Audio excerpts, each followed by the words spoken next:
E aí, Jânio, bom dia, como você está?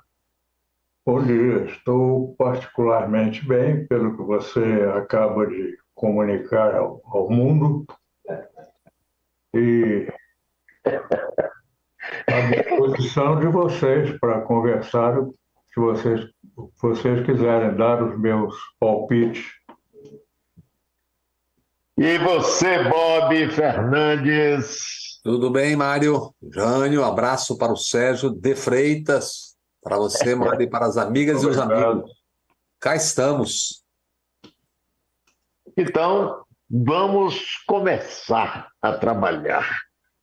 Bob tem uma sugestão de um tema que me parece extremamente relevante e importante. Quer começar, Bob? Sim, é algo que diz respeito à nossa vida de todos nós, filhos, pais, irmãos, e que o Brasil deixa para lá como se fazer de conta que não existisse o assunto deixa de existir. Então vamos lá. No mesmo dia em que o presidente Lula e a ministra Marina Silva voavam em direção à Conferência do Clima, a COP28, nos Emirados Árabes, o Senado de Rodrigo Pacheco aprovou a PL do veneno. E ontem, no dia seguinte, a Câmara aprovou um projeto, embutindo jabutis ali, um projeto de energia eólica e tal, um projeto que leva a uso de carvão. Imagina, carvão essa altura do campeonato, Paraná, Santa Catarina e Rio Grande do Sul, para poder produzir energia. É um vale-tudo para o uso de isso, no meio a um vale-tudo para o uso de venenos agrotóxicos. Segundo vários e vários cientistas que eu tenho conversado ao longo desses últimos anos, o Brasil vive uma epidemia, uma guerra química, né? O Brasil está adoecendo, muita gente morrendo por causa do uso indiscriminado de produtos agrotóxicos. As informações a seguir são da doutora Sônia Corina Hess, que é uma doutora, pós-doutora na Itália, no Brasil, professora em Santa Catarina, e dados que também usa Larissa Bombardi, professora geógrafa da USP, que está exilada na Europa, na Bélgica, por causa das denúncias que fez em dois sólidos mapas, dois sólidos atlas que foram publicados na Europa, dando conta da aberração que é tudo isso. Desde 2008, o Brasil disputa, e quase sempre vencendo, o primeiro lugar como o país que mais consome agrotóxicos no mundo. Em torno de 20% dos agrotóxicos usados no mundo são usados no Brasil, fora o que é contrabandeado. Por exemplo, o mercúrio para a Amazônia. Só entre 2019 e 2020, a Amazônia teve despejada nos seus rios 100 toneladas de mercúrio. Imaginem o que é isso, 100 mil quilos de mercúrio. Dados oficiais do IBAMA. Há 10 anos, o Brasil usava 495 mil toneladas de veneno agrotóxico, mas em 2001, essa medição última conhecida é de 719.507 toneladas, ou seja, 719 milhões de quilos de veneno agrotóxico, uma média de 13 quilos de veneno agrotóxico por habitante. Entre 2013 e 2021, aumentou em 45% o uso de agrotóxicos no Brasil. O uso de principais 32 agrotóxicos em 21, que é a última data conhecida. Campeão absoluto, glifosato, 219 mil toneladas. Usado nas lavouras de arroz, cana-de-açúcar, café, citros, maçã, milho, pastagens, soja, fumo e uva. O glifosato já está proibido em duas províncias argentinas, Misiones e Chubut, pela comprovada explosão de doenças como cânceres, linfomas hormonais, doenças neurológicas, etc. Há 2 semanas, no Missouri, aí nos Estados Unidos, Mário, a Bayer Monsanto se viu obrigada a pagar 1.560 bilhões para 4 pessoas por causa do uso do mais usado agrotóxico no Brasil, que é o Roundup, o glifosato da Bayer Monsanto. E há 3 anos, essa mesma Bayer pagou 10 bilhões e 900 milhões de dólares quase 60 milhões de reais à época, 60 bilhões à época, para 125 mil pessoas que adoeceram câncer, linfomas e 10 outras doenças por causa do uso de agrotóxicos. Já foram banidos e proibidos na União, mas seguem utilizados no Brasil os seguintes agrotóxicos: mancozeb, clorotalonil, atrazina e acefato. Somadas, foram usados em 2021 162.440 toneladas desses agrotóxicos. Isso é proibido e banido na Europa, e o Brasil continua usando. Dos 32 venenos agrotóxicos mais usados no Brasil, 40% estão proibidos na União Europeia, e nós continuamos usando. Ouçamos, o Danilo tem aí no ponto, a doutora Sônia Hess falando sobre isso, e tem um quadro dela também. Ela é doutora, pós-doutora no Brasil, na Itália, etc, etc, uma química que atua a partir de Santa Catarina. Danilo tem aí. Nessa tabela nós temos as quantidades comercializadas em 2021 de 32 agrotóxicos, os principais. Glifosato em primeiro lugar com 219.581 toneladas. 2,4-D, 62.165,7 toneladas. E veja agora os que são banidos na União Europeia já.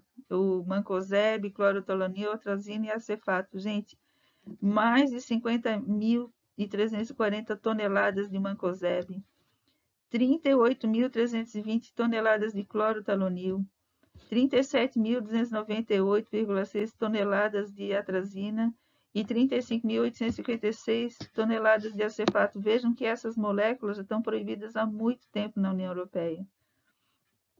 E aí, nessa lista de 32, mais ou menos 40% dos ingredientes ativos que o Brasil comercializou em mais de 3 mil toneladas em 2021, mais de 40%, em torno de 40% são banidos na União Europeia há muito tempo. Isso é muito lamentável, porque são quantidades grandes de substâncias comprovadamente tóxicas e que são despejadas no Brasil anualmente. Isso aqui é a unidade de um ano, imagina a quantidade de agrotóxico, milhares de toneladas de substâncias perigosas sendo lançadas no nosso país em um ano. Então, os efeitos... Olha, só para vocês terem ideia, esse 2,4-D ao qual ela se refere é o famoso agente laranja que foi usado como desfoliante na guerra do Vietnã. 80 bilhões de litros foram usados. Isso é usado no Brasil assim como quem vai na esquina. Apesar de todas as denúncias, assim, embora elas sejam subterrâneas, dados oficiais, tudo continua. Sabe por quê? Porque o agro é pop, o agro é tudo, o agro está na Globo. Pela primeira vez a gente vê a Globo emprestando o seu nome a um produto. O agro está na Globo. E por quê? Porque paga uma fortuna, principalmente no horário nobre. E se você for ver como é que é a construção disso, Mário, aqueles programas BBB de fim de ano, lembra aquele BBB que tem? Tá cheio de agroboy. A música sertaneja é uma imposição. As novelas, Velho Chico, Pantanal, Terra e Paixão, e agora em janeiro estreia Renascer, é tudo o Brasil rural. É tudo parte dessa máquina do agro. Silvia Brandalize tem 80 anos, é uma doutora da Unicamp, criou a fundação Centro Infantil Boldrini, especialista em oncologia pediátrica. Ela praticamente ergueu a oncologia pediátrica no Brasil. Trabalha há mais 40 anos nisso e diz: nós respiramos inseticida, bebemos inseticida e comemos inseticida. A incidência de câncer é ascendente entre crianças e adolescentes e a taxa de mortalidade em 5 anos no Brasil é de 50%. Ainda muito alta quando comparada com os Estados Unidos, que é 20%. Ela cita a malationa, por exemplo. Sabe que a malationa que usa no feijão é usada no fumacê da dengue? Olha o que ela diz. O fumacê da dengue mata o mosquito e compromete a saúde das pessoas.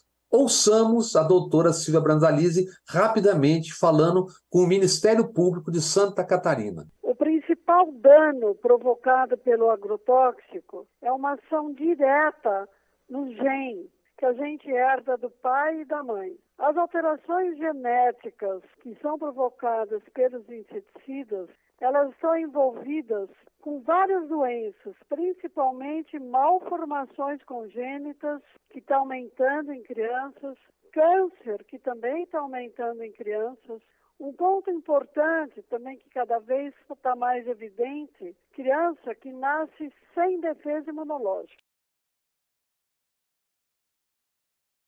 Olha, Mário, estamos quase encerrando, quase encerrando.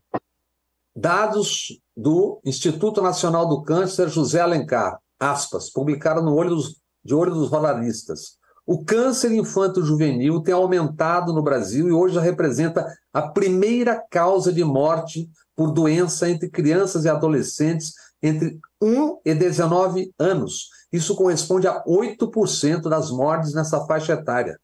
Vários agrotóxicos, está tudo solto por aí. É isso aí. E mais, 80%, olha que lamentável, dos agrotóxicos aprovados nos governos Bolsonaro e Lula, e o Danilo tem essa faixa aí, tem pelo menos um ingrediente fabricado na China. O Brasil depende disso vindo da China. Veja essa tabela. Nos 4 anos do governo Bolsonaro foram aprovados 2.170 novos agrotóxicos, com apenas ao menos um ingrediente químico banido em 48% deles. No governo Lula, 431 novos agrotóxicos, com 38% com pelo menos um ingrediente. É isso. É isso. E você sabe quanto é que pagou em 2019 a exportação do Brasil do agrotóxico? Sabe quanto é que pagou? Pagou R$16.300. R$16.300, uma exportação de 97 bilhões de dólares. Esses dados estão no artigo Agrotóxicos, Capital Financeiro e Isenções Tributárias, escrito por Marcelo Carneiro Novaes e Tomás Ferreira Jensen. É isso aí. Nós estamos comendo, bebendo e ninguém está nem aí, porque o agro é tóxico e o agro é pop e vamos em frente. Ô Jânio, fazendo uma análise, inclusive, política aí da bancada moralista, da presença no Congresso, da presença da imprensa, enfim, disso tudo aí que o agro é o grande negócio, que exporta, que levanta o PIB brasileiro. Como é que você vê essa coisa aí, Jânio? Bom, primeiro deixa lembrar que o autor desse projeto, aprovado pelo Senado, e favorecendo o uso de agrotóxicos cada vez maior, o autor desse projeto se chama Blairo Maggi. Quem é também chamado de o rei da soja. É o maior produtor brasileiro de soja. As áreas que ele ocupa correspondem a quase um estado brasileiro. Por que foi que ele apresentou esse projeto, produziu esse projeto? Porque ele não usará esse agrotóxico? Ou porque é usuário e usará mais agrotóxico? Então, chega-se à seguinte verificação. Os europeus, que são grandes exportadores de produtos agrícolas brasileiros, inclusive soja e seus derivados, tomam cuidados vetando tais e quais agrotóxicos, que, no entanto, são produzidos no Brasil e enviados para a Europa e consumidos na Europa, enviados pelos Blairos Maggi brasileiros, nessa recordista exportação de soja que o Brasil faz, e consumidos na França pelos franceses muito satisfeitos, porque no seu país os agrotóxicos estão vetados. Mas eles estão consumindo tanto agrotóxico na carne bovina importada do Brasil, na carne de galináceos importada do Brasil, na soja, no milho e por aí afora, tanto quanto nós. Esse esquema não é próprio do Senado, não é exclusivo do Senado, não é exclusivo do agronegócio brasileiro. Esse esquema é universal. O Roundup é um problema no mundo todo e nada se tem conseguido fazer porque existe um sistema simplicíssimo e muito conhecido de manter esse tipo de irregularidade, esse tipo de anti-humanidade que é frequente no mundo. Se chama corrupção. É isso. O Roundup é uma semente transgênica, e para a gente ter uma ideia, o Roundup tem a semente transgênica e o veneno para a semente, quer dizer, a Bayer Monsanto. E são 4 grandes empresas que produzem esses produtos, e a China comprou uma Syngenta, que era uma empresa suíça. E 80% dos ingredientes que vêm para o Brasil, um ingrediente é proibido, é produzido na China.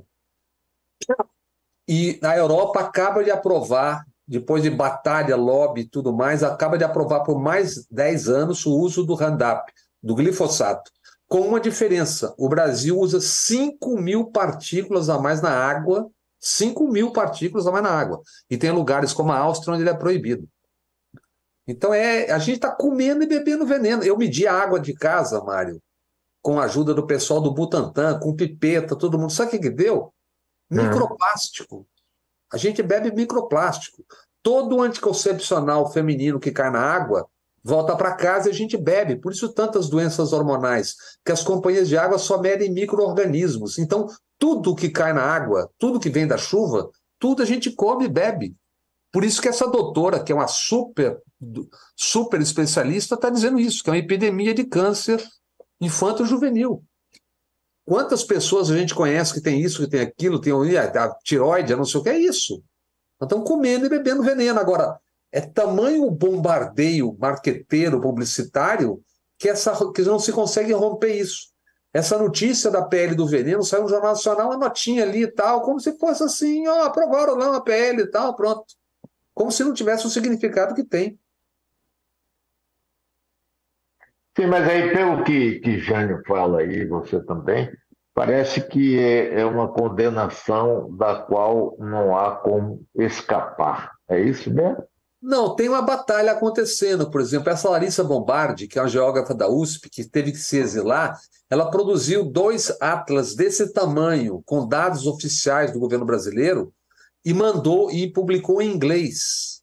Então os europeus começaram a se tocar, e por aí começa a discussão no Parlamento Europeu de, a partir de 2024, produtos brasileiros começarem a sofrer sanções. Nisso entra também a sacanagem de eles, que ao mesmo tempo consomem e vendem produtos, começam a usar isso na guerra comercial com o Brasil. Olha, não, vocês estão produzindo aí, então nós não vamos comprar. Vocês estão produzindo aí, então... Tem uma coisa hipócrita, entendeu?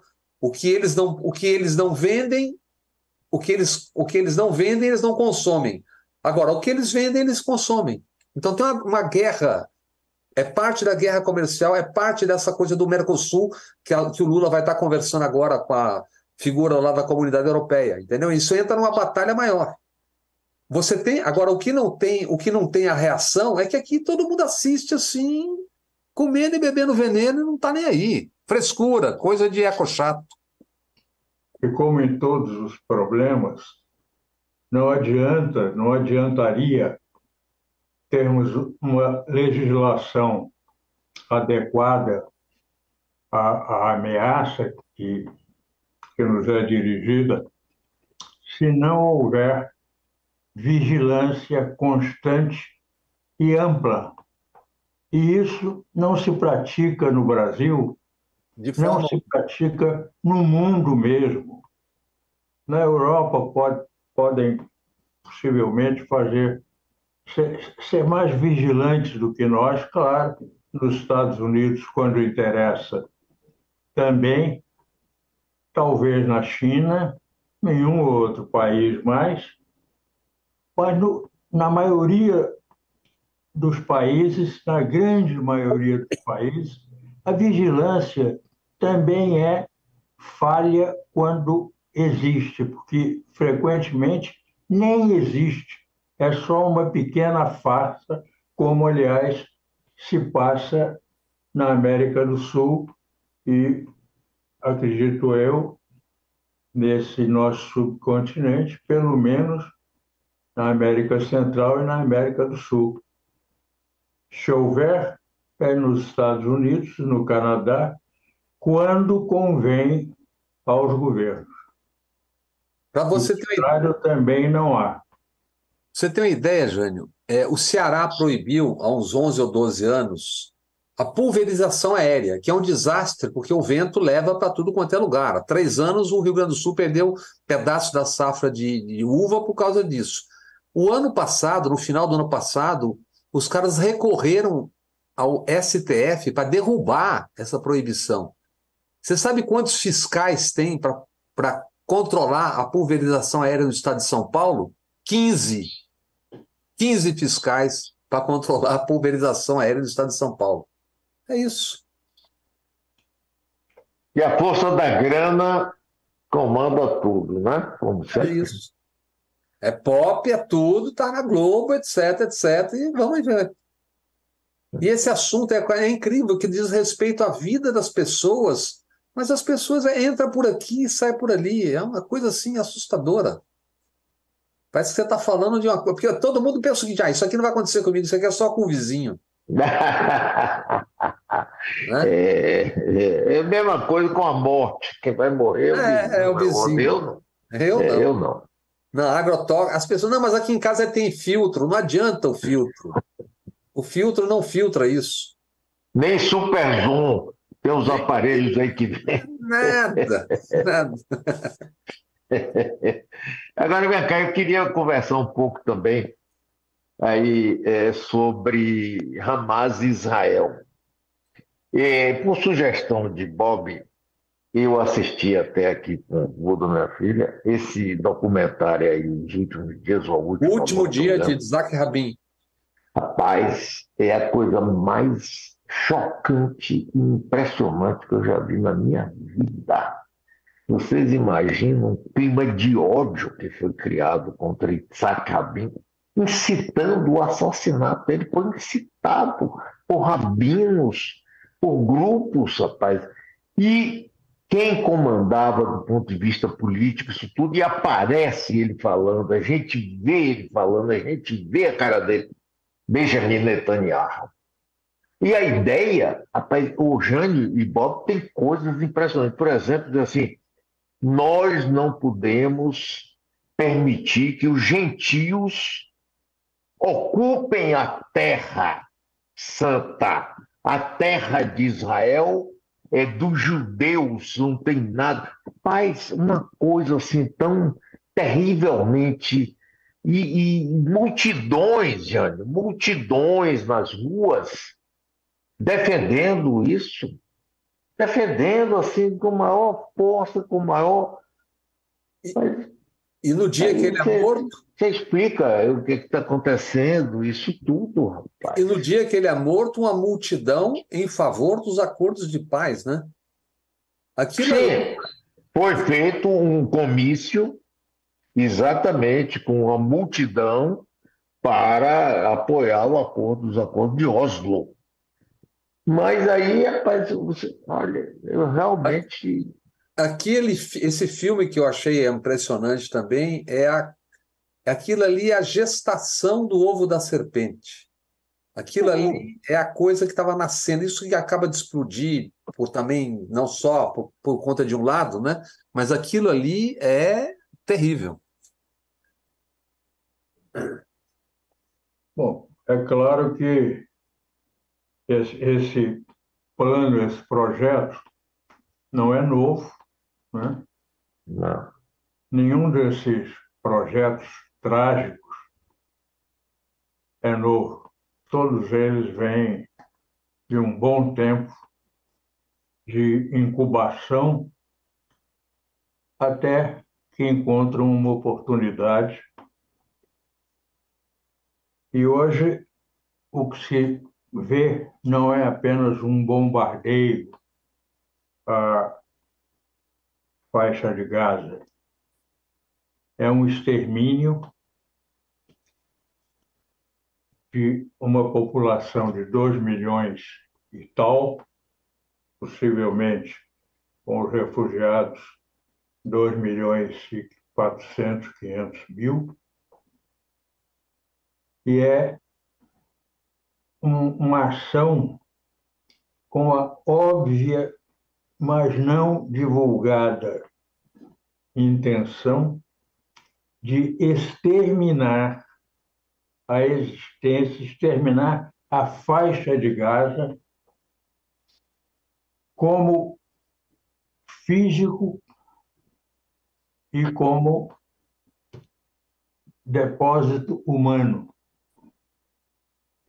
Não são só os prédios supostamente ocupados pelo Hamas, não são só os integrantes do Hamas que devem morrer para a satisfação dos Netanyahus, civis e militares, religiosos ou não, de Israel. O projeto é exterminar, acabar com a faixa de Gaza, integrar o território a Israel e começar a constituição efetiva do sonho chamado Grande Israel. Lamento muito pelos democratas, pelas pessoas de sentimentos humanistas que vivem em Israel, que são israelenses, e que não têm defesa contra isso. Até agora não têm defesa contra isso. Porque isso tem, esse projeto bárbaro, tem o apoio da Europa Ocidental e dos Estados Unidos. Então, os democratas dos Estados Unidos, democratas europeus, se por acaso se alertarem para esse projeto, para a razão pela qual a faixa de Gaza está sendo destruída, cada prédio daqueles custou uma barbaridade aqueles pobres palestinos sendo destruídos em segundos por uma bomba. E hoje, ou até ontem, havia, sob os destroços desses prédios, 6.000 pessoas sob os escombros. 6.000 desaparecidos sobre cacos de concreto, ferro, vidro, e não há como procurá-los, porque logo os bombardeios serão retomados, assim que não haja uma nova extensão de 2 dias, e os bombardeios, como já avisado por Netanyahu, serão tão potentes quanto foram até o último dia anterior à trégua dita humanitária.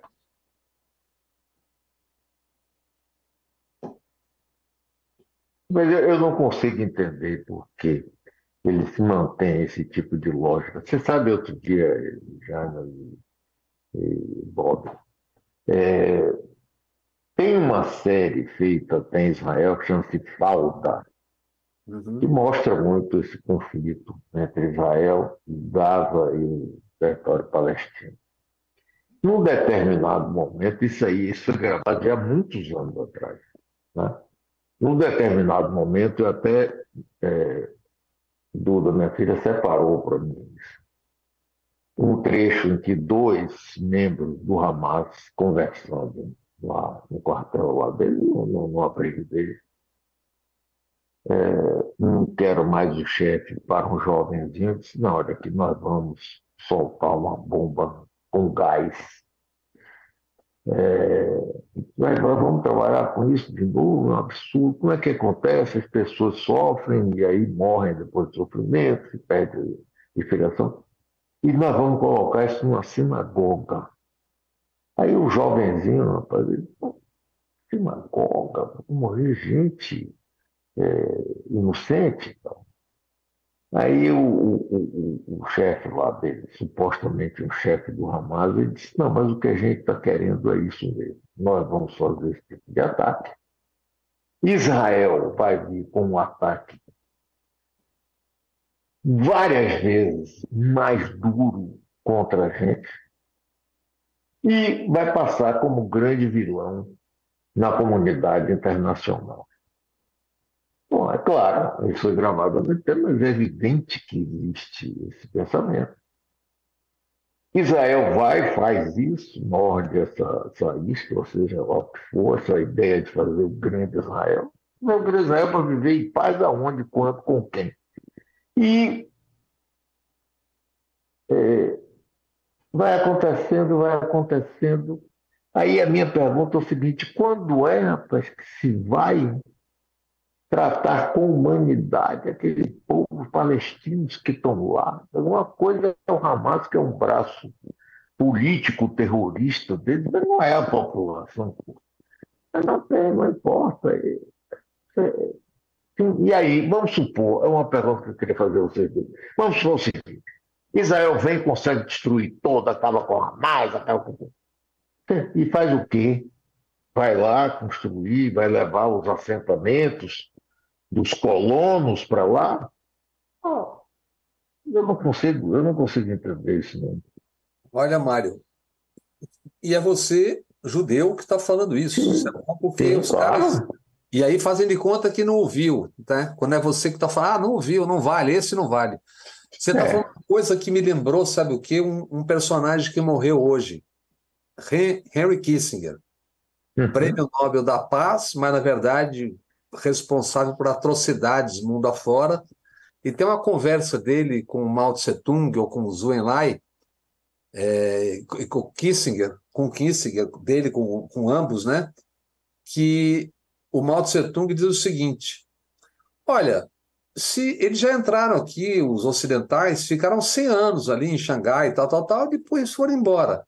Se quiserem entrar de novo, referindo-se aos russos no caso, né? A gente vai lá para o meio da China, fica lá uns 200 anos. E se eles soltarem as 50 bombas atômicas, eles terão perdido a guerra porque eles perderão a opinião pública mundial. É isso. É você ganhar uma guerra, mas ao mesmo tempo perder a opinião pública mundial. E atribuir tudo isso ao antissemitismo, como se o antissemitismo fosse só qualquer pessoa que discorda é antissemita, pô. É obrigado a concordar ou você é antissemita. Eu mesmo sou considerado antissemita, né? Então, né? A coisa é mais complicada porque perder a opinião pública mundial não é uma perspectiva com a qual se possa contar nem minimamente. A Espanha acaba de dar um exemplo muito claro nesse sentido em que eu estou falando. O Pedro Sánchez, que acaba de ser confirmado para continuar como primeiro-ministro na Espanha, derrotando o grupo de direita, os partidos de direita que fizeram maioria no parlamento, os grupos de direita que fizeram maioria no parlamento da Espanha durante essa barbaridade feita pela direita no Oriente Médio. Pois bem, o Pedro Sánchez teve a hombridade de protestar contra os bombardeios, contra a ação de Israel, a ação destrutiva do governo Netanyahu sobre a faixa de Gaza, e solidarizar-se em nome próprio e em nome da Espanha, falando como premier, como chefe do governo espanhol, solidarizar-se com o povo palestino. A reação na Espanha a essa atitude dele foi brutal, está sendo brutal.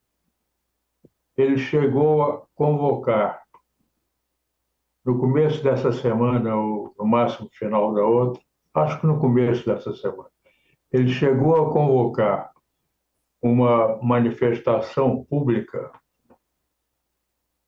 para explicar a razão ou as razões da atitude que ele tomou. E sintetizou essa explicação numa frase que ele não berrou, ele urrou, dizendo essa frase. Aquela não é uma questão política. Aquela não é uma questão ideológica. É uma questão de humanidade. Isso. Mas a Espanha continuou protestando em imensas manifestações induzidas pelo principal partido da direita espanhola, PP, cuja liderança perdeu a oportunidade de montar um governo porque não fez maioria no eleitorado, mas não no parlamento. Ou não conseguiu no parlamento, fez maioria no parlamento, sim, mas não conseguiu, com essa maioria, reunir apoio suficiente para montar um governo, fazer do seu líder Feijóo o premier espanhol. Então, a Espanha é um país da União Europeia, a mais moderna organização política internacional. É um país de grande cultura, é um país de artes, de todas as artes. Se divide porque uma parte dela apoia o horror que o governo Netanyahu e os militares que apoiam esse governo, que o integram, o horror que eles cometem na faixa de Gaza, não contra os palestinos só, contra a humanidade. É isso mesmo, Jânio. Inclusive, é o seguinte, Jânio, Bob, aí as pessoas, né, os que defendem a ação do Estado de Israel, tentam levar isso para o lado do Holocausto, o povo judeu só sofreu, vai sofrer, pelo que eu vejo, a vida toda, mais de 100 anos. Terrível o Holocausto, não tem nem dúvida, não se discute. Mas, peraí, se a gente vai e diz assim, o povo palestino não merece isso, São seres humanos. Nós não estamos defendendo uma ação terrorista, nem um grupo terrorista.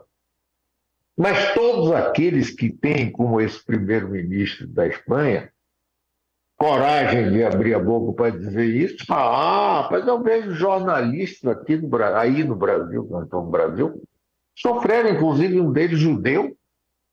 Pessoal, rapaz, é nazista, é isso e aquilo. Isso é uma coisa maluca, rapaz. A gente perdeu completamente o sentido das coisas.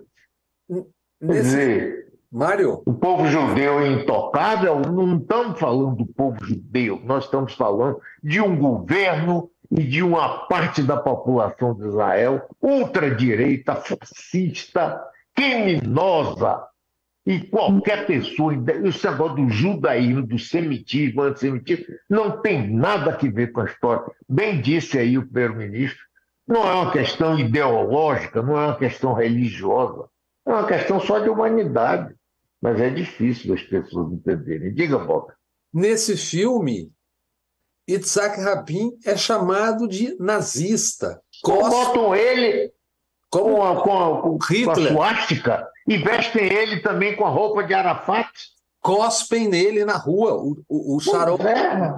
Não é isso? O futuro primeiro-ministro e presidente de Israel até diz isso no filme.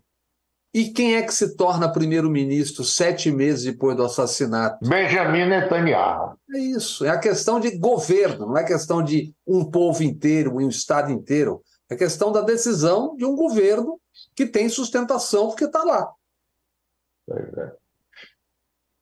Agora, antes de acabar, eu gostaria que a gente conversasse um pouco também sobre mudança climática. Vamos lá. Vamos lá. Acho que é bom dar um sobrevoo. Por acaso, hoje, a ONU declara que 2023 foi o ano mais quente da Terra e que a Terra já vive um colapso climático. Isso hoje. Então, vou dar um sobrevoozinho em algumas coisas do Brasil, só para a gente lembrar o que está acontecendo, e nós estamos ainda... É que nem a questão do agrotóxico. Estamos fazendo de conta que não estava... Vamos indo. A Defesa Civil de Maceió alertou ontem para o risco iminente de colapso de uma das minas monitoradas no Mutange. Mutange é um bairro de Maceió com tremores de terra. O bairro já está desocupado por causa do afundamento do solo. São as minas que são espécie de cavernas onde tem sido extraído sal-gema pela Braskem. Pela Braskem. Isso. Em Gramado, na Serra Gaúcha, nós vimos há 5, 6 dias, Gramado se tornando uma Disneylândia, que não para de construir. Tem tido movimentações do solo, com muita chuva, água, e é preciso estudar o território, a terra, antes de você ir fazendo tudo e o tempo todo. Já tem rachaduras em vários pontos da cidade, e há uma semana desabou um prédio de 5 andares, apartamentos de 1 milhão. Desabou assim, ruiu. Porto Alegre, o Lago Guaíba rompeu as comportas e inundou parte da Cidade Baixa. Em Porto Alegre, eu tive lá há pouco, as pessoas chamam de melniquização da cidade, que é Melnick, que é o nome da construtora, e toma de derrubar casa e fazer prédios e torres e prédios e torres e prédios e torres. Cientistas, esta semana, alertaram, daqui a 25 anos, ou seja, em 2050, em 2 décadas e pouco, Santos e Rio de Janeiro terão alguns dos seus bairros à beira-mar engolidos pelas águas. Em Santos já começou, a água já está invadindo as ruas.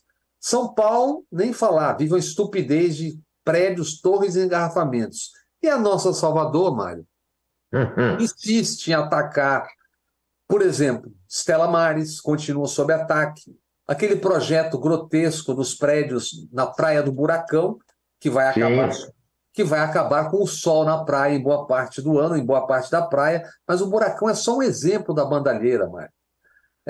Já tem aquele prédio de 54 andares, se eu não me engano, ali no corredor, no Caminho das Árvores, creio que da Odebrecht, não é isso? 2 lâminas na casa, no local que era a residência da família Odebrecht. Aqueles 3 monstrengos, o monumento ao concreto desconhecido ali em Ondina, que acaba com o sol na Praia das Divas, ao contrário do que prometia a Moura do B, tira o sol, já tem as projeções, tira o sol uma parte do ano.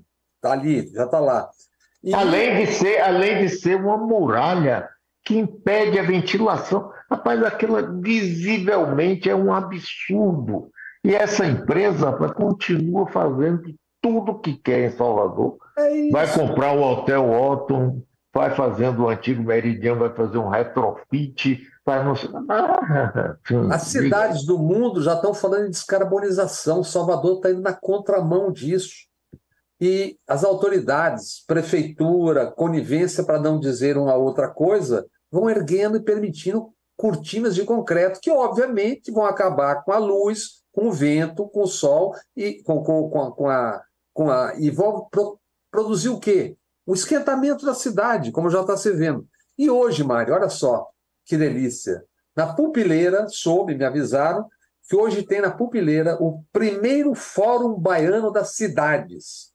Consta que a Moura do B está pilotando esse projeto, essa reunião, e que está lá, Prefeitura, ADEME, Associação Comercial, OR, Odebrecht e tal. E sabe qual é o tema? Peraí, Bob. Eu estou fora, não estou sabendo. Como é? Vai ser o quê? A Moura do B está fazendo o quê? Está tendo, acho que hoje de manhã. A Pupileira, Jânio, é uma área assim, tem eventos. Da Santa Casa de Misericórdia, que eles alugam num espaço... No bairro de Nazaré. Em Nazaré. Sim, mas vai ter o quê? Primeiro Fórum Baiano das Cidades. E olha o tema: sustentabilidade e compromisso ambiental, e o que verdadeiramente interessa, segurança jurídica. Ou seja, mudar as leis para permitir a bandalha. Porque, no fundo, é isso. Deboche e demonstração de força. Associação Comercial, OR, Odebrecht, ADEME, com apoio da Prefeitura. Os donos do galinheiro, reunidos ali para... Vamos pensar a cidade no meio ambiente. A Moura do B mentiu na questão da Praia das Vivas, como eu disse. E tudo isso, para quê? Para meia dúzia de privilegiados, cara. É uma cidade de vassalos servindo aos senhores. O Transcom, por exemplo, que você certamente sabe o que é, conhece, porque eu não conheço, mas eu ouço falar, virou uma moeda. Não é isso? O Transcom virou uma moeda. Claro. E hoje, outra forma de fazer dinheiro em Salvador são os imóveis degradados. Ao adquirir um imóvel degradado e fazer um empreendimento, a prefeitura paga uma bonificação. Então, o cara deixa cair o telhado, etc., vai lá e fatura. É inacreditável. Salvador não está discutindo o crédito de carbono, como outros países e cidades. Está assistindo e articulando mais predação da cidade. A Climate Central diz sobre temperaturas entre novembro... As temperaturas entre novembro e outubro do ano passado para cá subiram no Brasil 1,32 graus em comparação com o início da era industrial. E todos sabemos, Mário, como são feitas campanhas eleitorais, como são as doações diretas ou indiretas, como se elegem porções dos executivos e principalmente porções das câmeras. Isso no Brasil todo. E Salvador não é diferente. O que eu pergunto é o seguinte, Mário. Já existe candidatura posta da oposição? Não. A oposição vai aproveitar para discutir a cidade a partir dessas aberrações todas ou vai embarcar na mesma canoa? Faz de conta que não existe, vamos nessa. Não tem candidato, não sei. Eu também acho que se for para simplesmente fazer um embate político aqui, o prefeito é mais feio, eu sou mais bonito, coisa assim, não vai para lugar nenhum, vai reeleger Bruno facilmente. Agora, o que acontece aí é que a prefeitura tem mas assim explicitamente, o seguinte pensamento. Essa coisa de você ir contra a construção do edifício, eu estou dizendo, presta atenção. É dono de casa, uma casa velha que está lá, então ele paga o IPTU. Se a gente dá licença para fazer um edifício, vão ser 20 IPTUs ou 40 IPTUs, então para a prefeitura é melhor. O raciocínio vai por aí. Esta semana, o prefeito mandou uma lei, eu dei uma olhada somente, mas ainda vou aprofundar. Grande, complexa, mudando o sistema tributário, criando uns projetos, aparentemente, para fortalecer o centro da cidade e criando umas benesses tributárias. Tudo bem, sem analisar, a gente não pode sair dizendo que não presta. Né? O que é que acontece? Chega na Câmara, 2 dias é aprovado. É um projeto imenso, não é um projetinho. enorme. Muda com muitas coisas. Em 2 dias é aprovado. E tem apenas 2 votos contrários. A oposição, na semana anterior, aprovou o projeto de lei do prefeito, dando 200 milhões de subsídio para o sistema de transporte ao ônibus e perdoando mais 100 milhões também de dívida dessas mesmas empresas de transporte ao ônibus. Por unanimidade. E vereadores do PT votaram assim. Eu voto a favor, mas é um voto crítico. Porra, você vota e é um voto crítico? Ô, Jânio, você já viu esse negócio aí? Essas coisas, o que você está achando? Eu acho que a esquerda precisa de tantas críticas, pelo menos em quantidade, quanto a direita. É inacreditável o que se passa nas prefeituras pelo país afora. No Rio de Janeiro, estamos aí diante da montagem de um esquema que tornará a Secretaria de Segurança recriada agora, 48 horas depois de haver uma manifestação pessoal do governador contra a recriação, que ele viria a praticar 2 dias depois. Até a Secretaria de Segurança entrou num esquema bolsonarista agora, já com vistas à eleição municipal do ano que vem.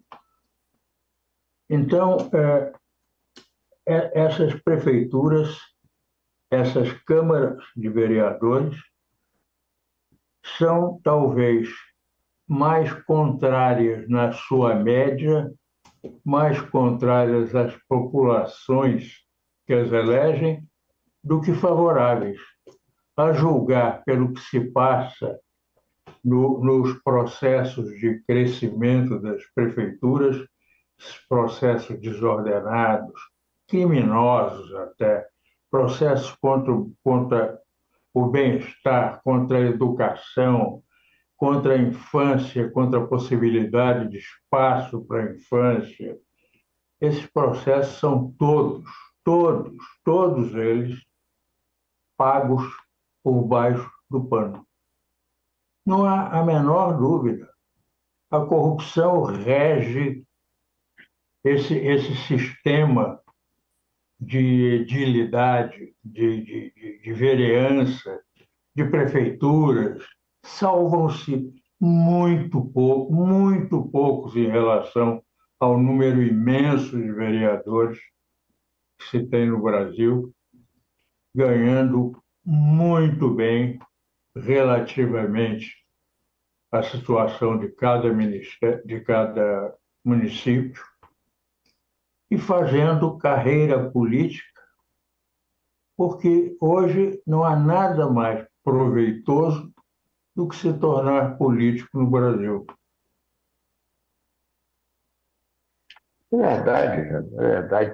E aí, rapaz, eu lembrei também, Bob, esse prefeito de São Paulo, por exemplo, que caiu de paraquedas, né, ele não foi eleito prefeito, ele também está fazendo, mudando o plano diretor aí da cidade de São Paulo, fazendo horrores. Publica, junto com a Folha de São Paulo, eles publicam comerciais como disfarçado como matéria.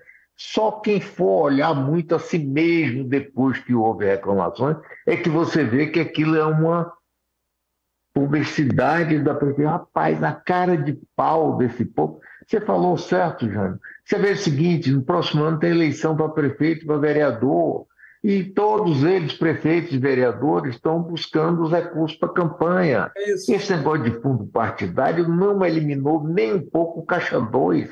O Caixa 2 continua sendo a fonte fundamental de corrupção que permite os interessados em imobiliárias, etc., como permite que a milícia, que os traficantes criem candidaturas, financia e acaba tendo representantes no tribunal, na política e tudo mais.